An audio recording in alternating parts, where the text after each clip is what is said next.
we have to fear is fear itself. Fear itself. Fear itself. From the Center for History and New Media at George Mason University, this is Digital Campus, a bi-weekly discussion of how digital media and technology are affecting learning, teaching, and scholarship at colleges, universities, libraries, and museums. Ask not what your country can do for you. Ask what you can do for your country. Fear itself. This is Digital Campus number 40 for the 27th of March 2009. Supermodels. I'm Dan Cohen.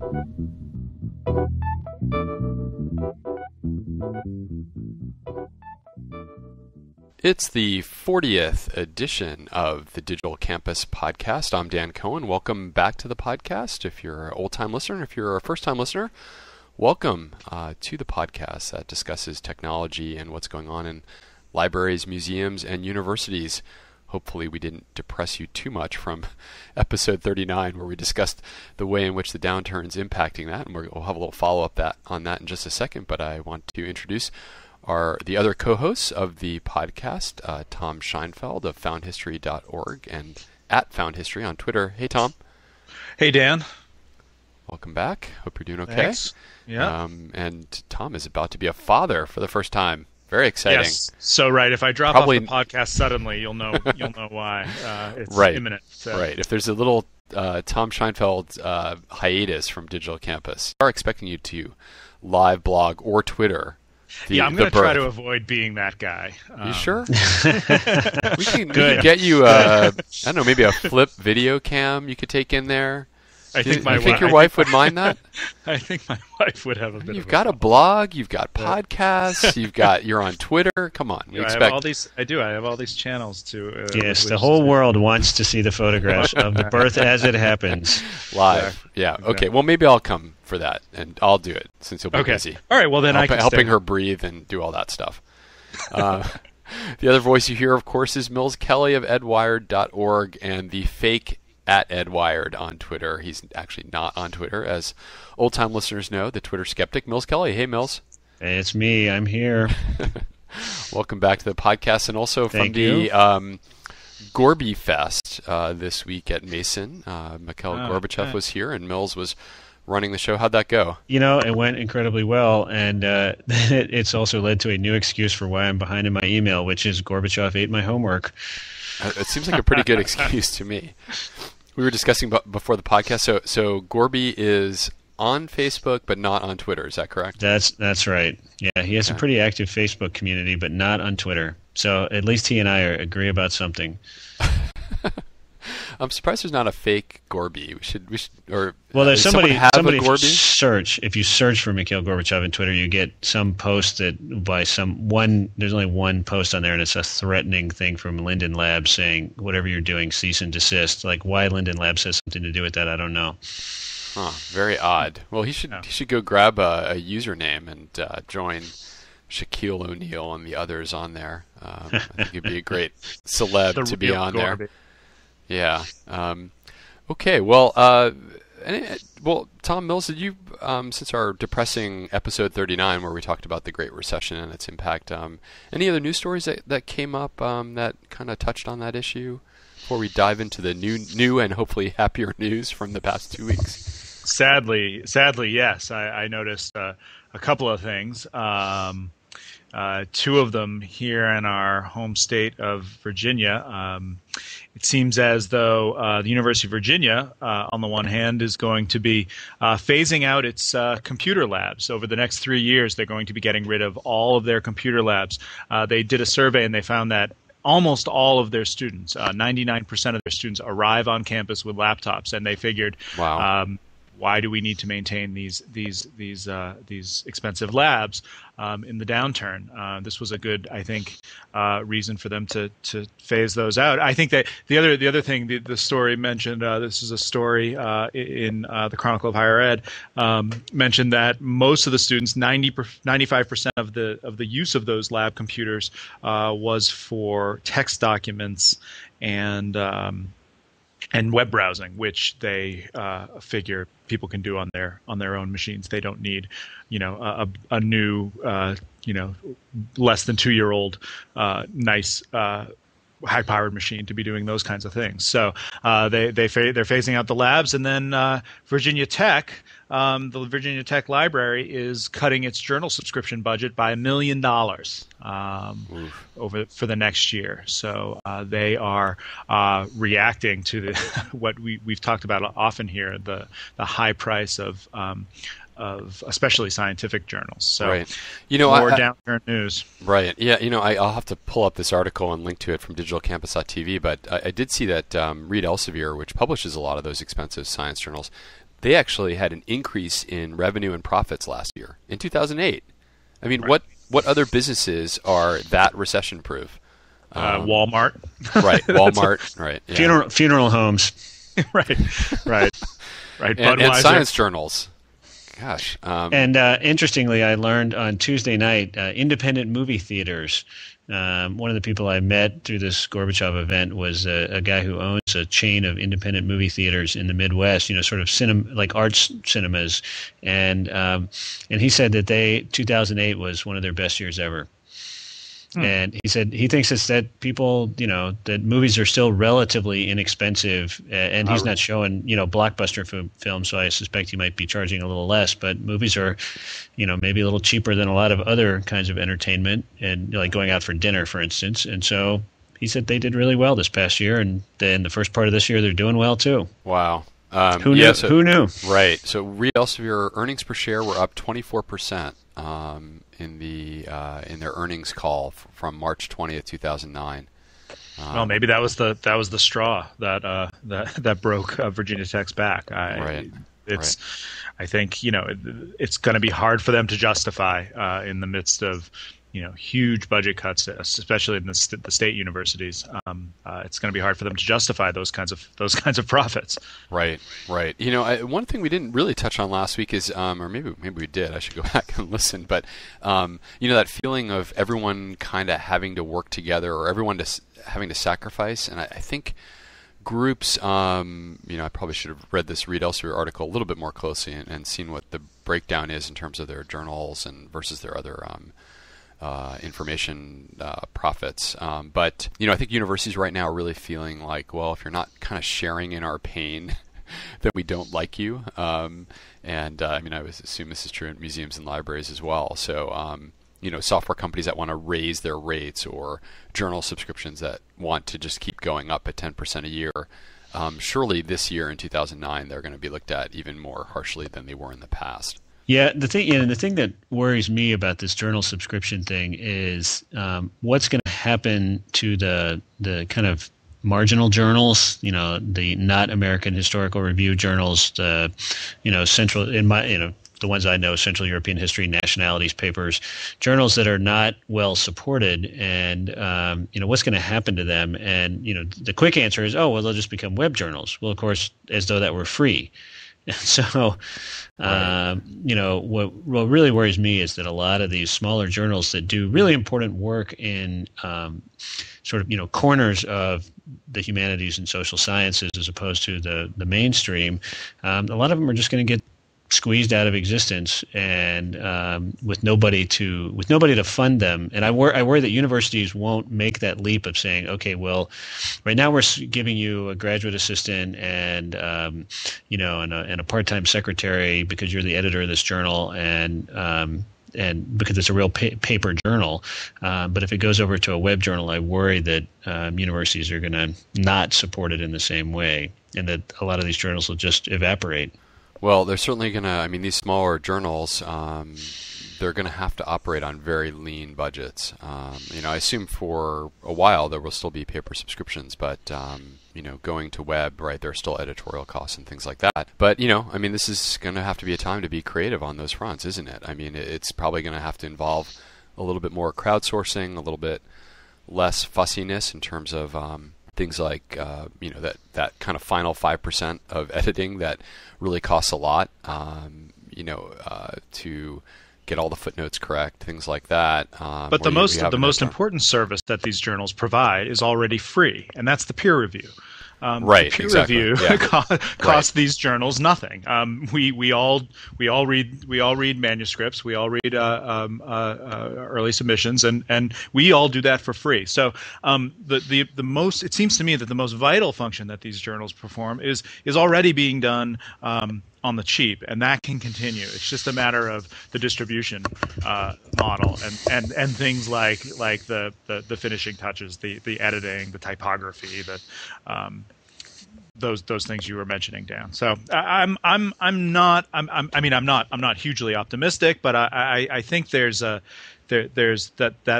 if we can focus on that most important function that these journals provide, and enable them to continue to do that well, these other pieces about distribution and access and things can fall into place.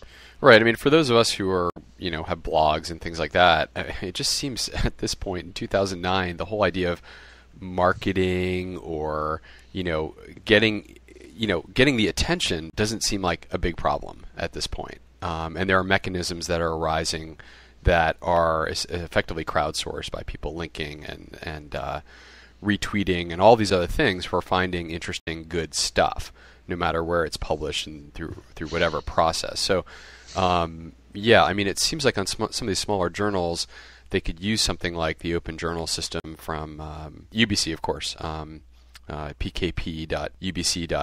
Is that the address? Anyway, we'll link to it. But there are free kind of web, if you want a good web-based journal. There are ways to go with that, or in the review. Revues.org, revues.org runs about 2,000 journals that are freely available online. They have systems for editing, et cetera. And Tom, like you said, they deal with all the issues of sending the paper out for review, making it look nice, formatting it. All that stuff is really taken care of. So it's, again, if you can set up something that's pretty lean, you can have an online journal pretty inexpensively. Well, and you could also imagine that some of these smaller journals especially could just forgo the publication function altogether and become more like peer review services. We saw another story this week, huge story, that MIT has adopted an open access mandate for all of its faculty publications. And so you could imagine that some of this could just be done through these open access mandates on the university campuses, where the universities provide a space for faculty members to mount their articles or publicate those things formerly known as publications, and they're really just sending them to what were journals for peer review. The journal accepts it, sends it back to the faculty member, and then the faculty member puts it up on the university's website or on his own website, and it's just stamped with approval from the former journal, now peer review service. I can imagine a model like that. So I think we're seeing a lot of change here, and I think we're gonna see some new models emerging. That's going to be a combination of a lot of these different movements in this area. Right. I mean, it seems to me like you said, Tom, that clearly the hosting, all that stuff is taken care of now. I mean, MIT, and this is obviously a huge story from the last couple of weeks, going open access, and also really, if you read the kind of press release on it, and also some of the faculty comments at MIT, really kind of sticking it to this effort in Congress right now to try to essentially repeal the open access provision that was put in place, only a year and a half ago, for federally funded scientific articles at NIH, for instance. Is the Dingell provision that's in that House Act that's trying to kind of repeal that. So gosh, if MIT's there, if Harvard's there, I think this really makes people stand up and notice that you can, go ahead and post to. MIT is the home of DSpace and So you can just, if you're a faculty member, put your article there, and then really the journals are more about, like you said, Tom, peer review, and also saying, look, this is really excellent. This is something you should look at, rather than as a means of distribution. The other thing I think that's really interesting, what Tom just raised about journals not really being journals anymore, but being peer review services, is that the question of whether the peer review takes place before or after the thing goes up online. I'd actually be an advocate of putting things up online and then having some sort of peer review service look at them and then put the seal of approval on them, because then that doesn't constrict the speed with which things appear online. Right. And you think you have something that's now worthy of the level of peer review that would call it a publication in the old sense, then something that would count, then I think you submit that to some sort of peer review service and say, I'd like a seal of approval on that, where this other thing is just a blog post or a tweet or something like that. Right, but this starts looking like scholarly blogging almost, where you have a blog, and some of the things you write are, rise to a level of scholarship, and some of the things you write are just, links or things you notice from around the web, right, or whatever. Right. And you might submit some of those to a service. I think that's a great idea. I think there's all kinds of models out there that we're gonna be seeing emerging in the next. And I hope. And I think this downturn is an opportunity for some of these new models to really take hold. Yeah, I think that's absolutely right, and I think one of the things that might happen is, I think a lot of us read Clay Shirky's piece on, the future of newspapers, and in which he basically said, newspapers don't really have a right to exist. Their model might be gone. It might be that their model cannot be reinvented, and I think one of the things that has to go on right now in our world is to think about, is the journal something that absolutely needs to exist and needs a reinvention, or is it something that can be taken care of through new means that aren't 100% clear right now? And when I think about the online world we participate in by blogging and by being on Twitter, except for you, Mills, we know. But you can really say, for instance, at the end of the month, what the important pieces of writing were for that last month. When you say so, Mills and Tom, I mean, we kind of ferreted out without any kind of master editor to tell us that, because people are commenting about things that are interesting, people link to things, and that's what I'm just saying is I think we might have to be maximally flexible about what we consider the peer review system, and it might not be something where you say there is a March 2009 edition of this particular topic. Well, and I think the Clay Shirky piece definitely something everybody should read if they haven't already. I mean, one of the things he said was that the old models will break before the new models are invented, and there's going to be this period where there aren't good models for some of these, to perform some of the functions that journalism performed, or that journals performed. I think absolutely. I mean, I know that like in our little community of digital humanists, I mean, one of the really important things that happened during February was Mike Edson's movie that he presented at WebWise, which showed the angry curator and the arrogant, slick web 2.0 webmaster, and that was a non-traditional publication, but it had a lot of resonance in the museum community, and it made a big splash, and it crystallized a lot of the ideas that people had been talking around for months and even years. And so I think you're right. I think some of this stuff rises to the top with all these social networking technologies. That may be a little too informal for a lot of scholars. Yeah, right. And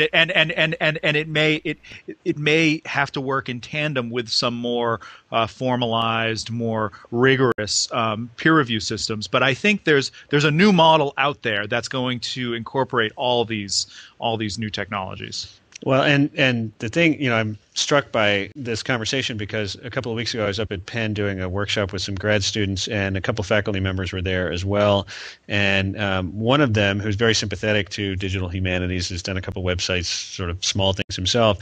He said, okay, this is all great, but how does the uneducated digital humanist, the person or the uneducated person interested in the humanities, know where to start? Right. And because right now, if okay, you're an undergraduate student and you're taking a historical methods course, your professor probably explains to you something about the hierarchy of academic journals and what peer review means and what it doesn't mean, and so you have some sense that, okay, these journals are probably better than these, and something that's just thrown together and published as a working paper is not the same thing as a journal article. And so you have some sense of the hierarchy of quality to start with, where, on the web, who knows? And so his concern, and I think it's a really valid concern, is at this period of transition that we're in, how does the person who doesn't spend all this time thinking about it the way that we do, how do they know where to start? And I think we're 10 years away from clarity on that. That's a good point. I mean, it could be that the journal is, the start page for research in a particular topic. In the same way that you get, if you look at the web designs of, let's say, Chronicle of Higher Ed online, chronicle.com, or New York Times, there's kind of bigger headlines and smaller headlines relating to big research pieces, investigative journalism, lead stories, and then kind of smaller things that now, for instance, the New York Times puts in the right-hand columns that are in smaller font and have to do with blogs, more informal communications that come through NewYorkTimes.com. But that's just it. I mean, we don't really know, do we? These are interesting times, especially with this huge inflection point of use of things like Facebook or Twitter, particularly in the kind of over 30 set that's now happened over the last, let's say, 6 months, where you see this huge growth curve. I think more people will be experiencing that feeling of, I'm getting a link to that, I'm seeing what these other people are talking about, and maybe that will become a little clearer to others what they might be able to kind of glean more informally without needing, sort of relying on some master editor to show them this is important, this isn't. Yeah, and so imagine for just a second that whoever the next executive director of the American Historical Association turns out to be when Arnita retires, says the American Historical Association in 1 year is going to cease the publication of the American Historical Review after a century or however long it's been, because academic journals are over. And we just don't realize that yet. And so instead, we're going to take all of those resources that we've devoted to the publication of this wonderful journal, and we're going to put them into becoming an approval service for web-based content. An editorial board saying, here's a seal of approval on this, here's a seal of approval on that. And we're going to spend the same amount of money, but we're going to do it to start focusing on the digital world that's emerging instead of the print world that's fading. That would be a moment to live for. Yeah, well, unfortunately, and I'm not saying that Arnita is, opposing this or anything. I'm just saying, just imagine that whoever the next person is says something like that. That's when we'll know that the old model really is going to expire and then some new model is going to emerge. Right. Well, we may actually be sort of seeing this in the book publishing world. That there's, I think probably the biggest story of the last couple of weeks is the University of Michigan story, where they're going to a more or less all digital publication model. And there, I think, they are sort of thinking, it seems like, that they could serve as this kind of approval service for digital production. We should probably talk about the story more, but it is this more forward-looking notion of what a publisher really does. Right, and I think the point there is, and we should probably mention this, but University of Michigan Press, did do a release. It looks like they're being effectively folded into the library, put on the library budget, and kind of released from the need to kind of support themselves through earnings on the books, which of course skews the kinds of publications they want to do, and thus gives them a kind of structure to support more monographs. But of course, in doing that, they're also trying to reduce the costs on those monographs. So it looks like they're going to start using a kind of fuller digital platform that includes print on demand, so they're not printing out 500 copies of expensive hardbacks, cloth produce that only sells 250 copies. So just exploring this new model. And I think kudos to them. What I would say is to the head of a press or the head of a journal is, okay, maybe things are unclear in the next 3 to 5 years, but do you really think there's going to be an American Historical Review in print in 50 years in paper? I don't think there's going to be in 10 years. Yeah. So right. So you do that thought exercise, and then you say, well, you could wait until you're the equivalent of the mimeograph sheet that's sent by mail, or you could start doing something now. And you can start experimenting. I don't think there's a good model, but at least some of these organizations are understanding that they need to at least experiment.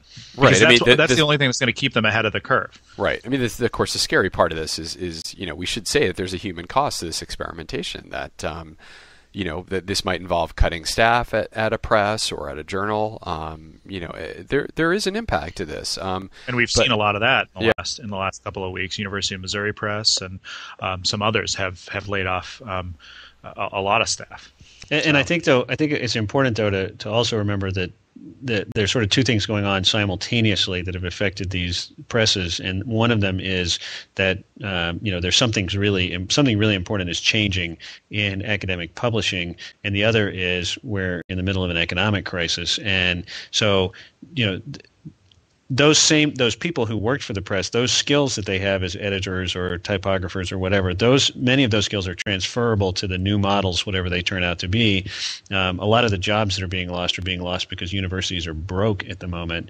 The other thing I would say about this is that I guess maybe 3 or 4 years ago at an American Historical Association conference, there was a pre-conference workshop on the future of digital humanities or something like that. And one of the afternoon sessions was just people from the university presses.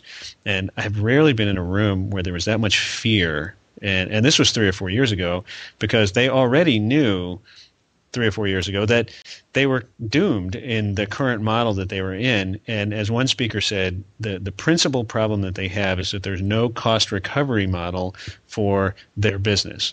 So with the exception of the 10 or 12 top-end university presses that actually function as publishers in the same way that McGraw-Hill does or something like that, that are profitable, the rest of the university press world is not profitable, and universities increasingly are focusing on cost recovery, and now especially, and so even several years ago they knew they were in serious trouble. So I think it's just I think the university press, as we've known it for the last 50 years or so, is really doomed. I thought we were going to do a more uplifting podcast. Oh, sorry. But actually, that could be a good thing, folks. We're trying. That could be a good thing. Yeah, no, it's true. I mean, and if you looked under the hood at these university presses, you talk to the editors in chief, you talk to the managers. Even 10 years ago, they were really supported by a very select number of publications that often weren't the real core mission books that they want to publish, the leading edges of scholarship that would only sell 500 copies, but that were very important in terms of changing a field.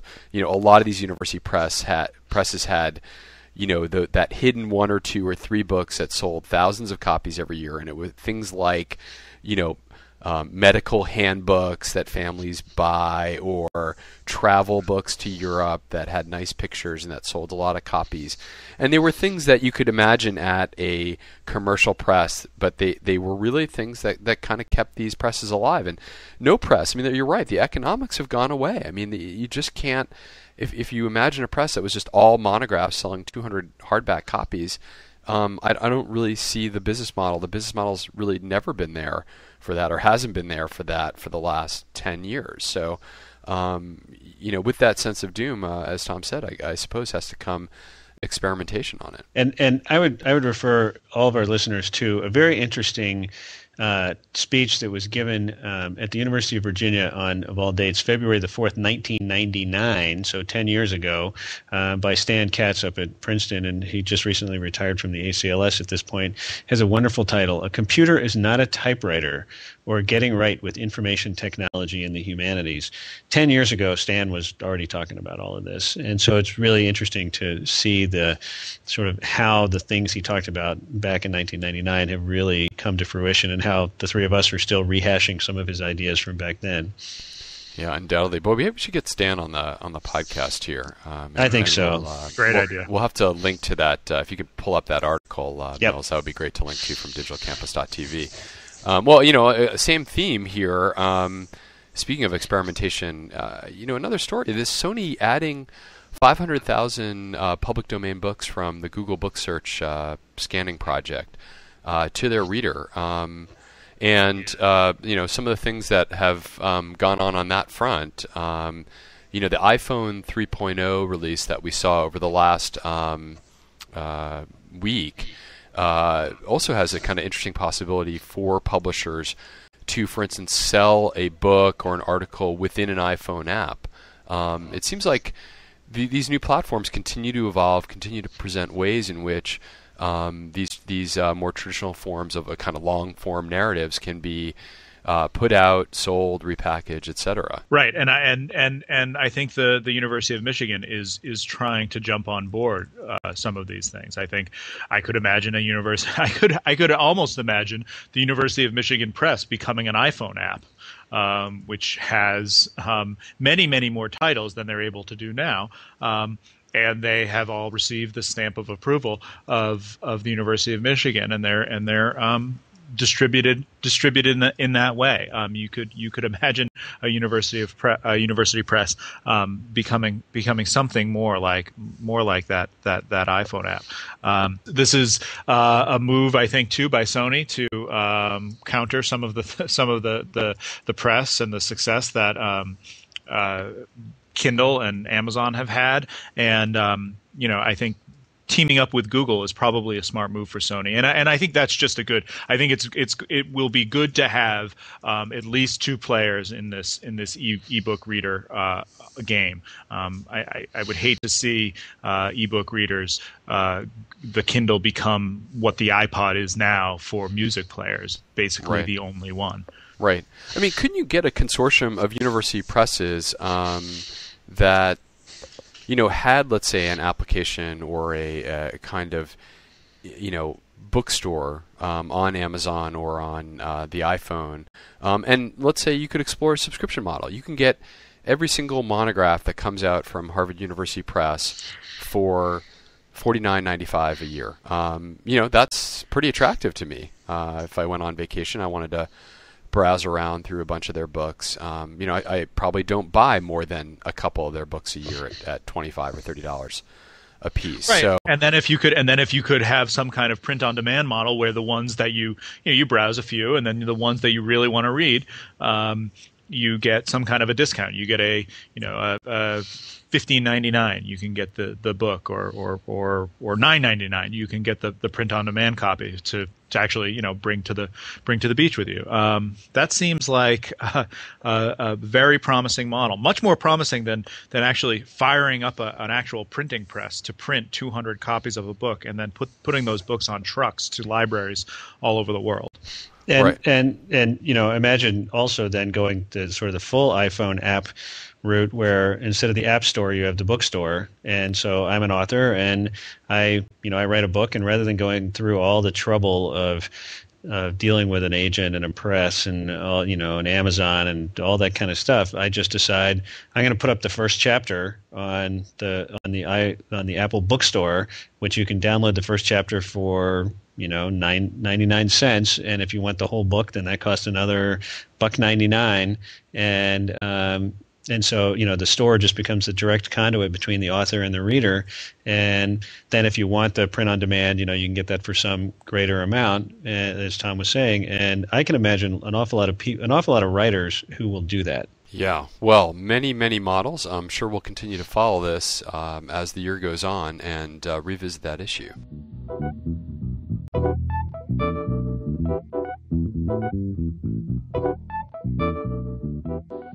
Time for picks of the week, or of the 2 weeks, I suppose, since we're bi-weekly, or at least try to be. Mills, what do you have for us this week that you found online, or a piece of software, or something offline that we should read? Well, at the beginning of the podcast, you mentioned that I was recovering from the Gorbachev conference we had here at George Mason. And one of the great things about the conference was after Gorbachev spoke in our Center for the Arts, then we had all sorts of student questions coming up to the podium for him to respond to. And the first question was something along the lines of, President Gorbachev, you withdrew your country's forces from Afghanistan. What advice would you give to President Obama about how the United States could extract itself from Afghanistan? And so that reminded me that the national security architect Archive at George Washington University has just recently put up a really nice collection of translated Soviet documents from the 1985 decision to withdraw, the Gorbachev's decision to withdraw Soviet forces from Afghanistan. And so sort of a 20-year retrospective on that decision. And it's a really nice, concise collection of documents for anyone who wants to see sort of a nice parallel between what happened to the Soviet Union 20 years ago and what the United States may find itself in now. And it's just another example of how the people at the National Security Archive are doing all kinds of great work. Huh. That sounds really interesting. Great. Thanks very much. Okay. Tom, what do you have for us this week? Well, I've got less of a, well, I guess it's a pick, but it's more of a reminder. The deadline for applications for that camp, the Humanities and Technology Camp that we've talked about on the podcast, and that's being held here again at George Mason at the Center for History and New Media on June 27th and 28th, I believe, right time to coincide with or to follow the Digital Humanities 09 conference at University of Maryland being hosted by our friends at Myth. Applications are due on April 1st, so I encourage everybody who's listening to put in an application. If they can join us here in Fairfax, that camp is a fantastic event.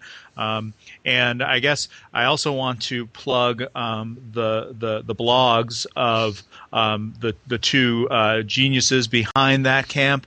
Our own Dave Lester at davelester.org and Jeremy Boggs at cleoweb.org. Yeah, a lot of fun. I'll be there. Hope to see you there. Mills, are you going to be able to make it to that camp? Oh, yeah. I'll be there. Great. Yeah, I mean, we just learned so much last year, and it's just fun. It's just I just like the overall attitude to that camp and just the idea of an unconference. Just a lot more enjoyable and also productive than your normal academic conference. Yep, thatcamp.org. Thatcamp.org. Great. And when this comes out, you'll only have a couple of days to do it. So if you're listening to this, do it now, thatcamp.org. Well, I have just a quick pick. I was interviewed over the last week by Jeff Young, who's a technology reporter for the Chronicle of Higher Ed, who's writing an article about academics who Twitter, and just, he was really feeling that we have hit this inflection point where a lot of people are jumping on Twitter, except for someone. Who could that be? Who could that be? So I was just thinking a really good way for people new to Twitter. Part of the problem with Twitter is that you just don't know, as you do on Facebook, kind of how to find people and who to follow and who to listen in on, and so oftentimes new users, I think, will probably have a lot of trouble kind of finding people in their area, whether it's libraries or museums or a particular academic discipline. And I actually think that this wefollow.com is emerging as a great place to go to find people. And the way you can do it is using tags. So if you go to wefollow.com and then type in, for instance, your discipline, let's say it's literature or art, into the tag section search box, you'll get a pretty good list. It's a little tricky. You need to play around with it a little bit. For instance, if you're interested in art and you type in artist, you'll get, for instance, some music recording artists, so Kylie Minogue, for instance, rather than a painter that you want to follow. So you have to play around a little bit, but it is quickly emerging. If you go to history, you get a lot of historians, and you go to philosophy, you'll get philosophers, and you can kind of pick and choose, take a look, sample it first before following someone. But it might be an easy way to kind of quickly pick up 10 or 12 or 15 people that you might want to just get a feel for Twitter if you are new to it. The problem with Twitter, of course, is that the people they recommend when you first log on are people like Britney Spears or CNN and or Shaquille O'Neal. And I assume, although I'm not sure how our audience feels, but I'm assuming that they might not want to necessarily follow those people. So this is a great way for you to find people maybe in the longer tail of scholarship and people in the cultural heritage world to take a sampling on Twitter at wefollow.com. Well, thanks, Mills and Tom, and thanks to our audience for joining in. And we'll be back in another 2 weeks for another episode of Digital Campus.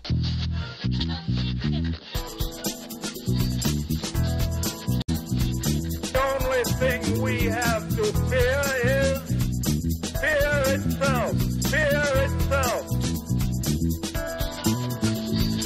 Fear itself. Please visit us online at digitalcampus.tv, where you can join in the discussion and let us know about stories and issues you would like us to cover on future episodes. Mike O'Malley wrote our theme music. Ask not what your country can do for you. Ask what you can do for your country. Fear itself.